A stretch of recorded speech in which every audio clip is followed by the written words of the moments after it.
There's a better way to create a learning environment than the current school schedule that we use. This is the case for year-round school. The solution. The traditional school calendar is based on an outdated model. Today I urge you to consider the benefits of year-round school. Cover 3 topics in this. 3 benefits are reduced learning loss over long breaks, improved academic performance, and a more balanced schedule for students and parents. This topic is important to you because we all want what is best for our children, and most of the time that is a strong education. So let's focus on how learning loss over long breaks can be prevented or helped by year-round schooling. This is a graph from a 2015 study by Professor Paul von Hippel, a professor at the University of Texas at Austin, Lyndon B. Johnson University, titled Year-Round School Calendars, the Effects on Summer Learning, Achievement, Parents, Teachers, and Property Values. So if we look at this graph, it starts in June of 1998 and ends in May of 2000. And this goes to show the education levels that students are gaining throughout that time.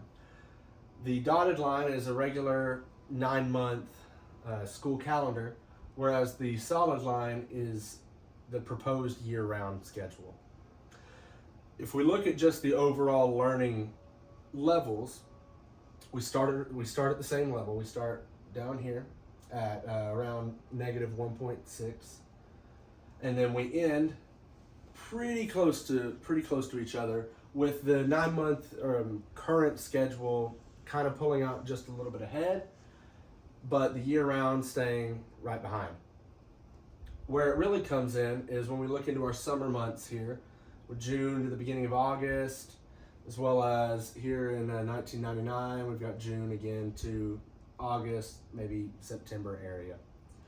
So if we look at 9 months, we can see that they stop and grow up very, very gradually during those summer months because they're not actively learning on a daily basis like they typically would. Whereas with year-round school, it's a pretty standard uptick throughout that entire time, allowing students and teachers to not have to worry about when they come back from summer, spending that whole first month or month and a half or so doing nothing but pretty much a recap to try and get students back up to the point that they were when summer began. Shorter, more frequent breaks help reinforce learning rather than creating a roadblock in it, making it to where you go on break for 3 months during the summer and come back and you've not been learning anything except for what you've maybe done at home during that time. So now that you've learned about how it can prevent the learning loss over long breaks, let's now look into how it can improve academic performance. Happy students perform better. It's plain and simple. If your students are more content with their schedule, if it's more routine for them, they're not coming back from a long break or about to go on a long break, and they're worried about maybe not getting to see their friends for 3 months, or with some students, whether they're impoverished or come from low-income families, whether they're going to get food, or if they're going to have a warm place to stay during the winter, or anything like that, that can contribute to a negative learning experience and dampen that student's educational level at that time. Schools with year-round schedules tend to see improved standardized test scores at the end of the year, as opposed to the current regular schedule that we see now. A 2019 study published by the National Library of Medicine by Ramona Finey, titled Examining the Effectiveness of Year-Round School Calendars on Improving Educational Attainment Outcomes Within the Context of Advancement of Health Equity, a Community Guide Systematic Review, found that year-round schooling improves academic outcomes by reducing grade repetition and learning loss, as we just discussed, particularly among low-income and disadvantaged students. So now that you've seen how year-round school can improve academic performance. Now, let's move on to how it creates a more balanced schedule.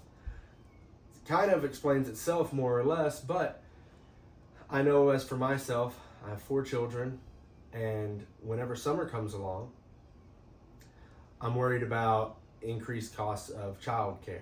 I'm worried about where are my kids going to go during the day with my older kids. We have to provide more food than we normally would during a school day because they're not eating lunches at school. So therefore our expenses grow for that. Then when in impoverished communities and low income communities, the likelihood of children experiencing adverse childhood experiences such as abuse, neglect, and other forms of criminal acts that may occur skyrocket during the summer months due to whether it is less supervision by adults, more freedoms, or in the case of the abuse or neglect, more exposure to their abusers or neglectees. This is a graph that shows the current schedule that is used right now with the long, it's 180 days of school in session, with the long 60-day summer break, a 5-day spring break, 10-day winter break, and a short Thanksgiving break as well.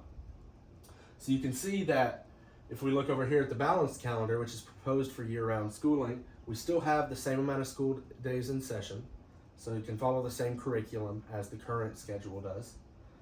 But we have 4 breaks as well as the Thanksgiving break still spread out into 15 days for fall break, 15 days for winter break, 15 days for spring break, and then shrunk down the summer break from 60 days down to 30.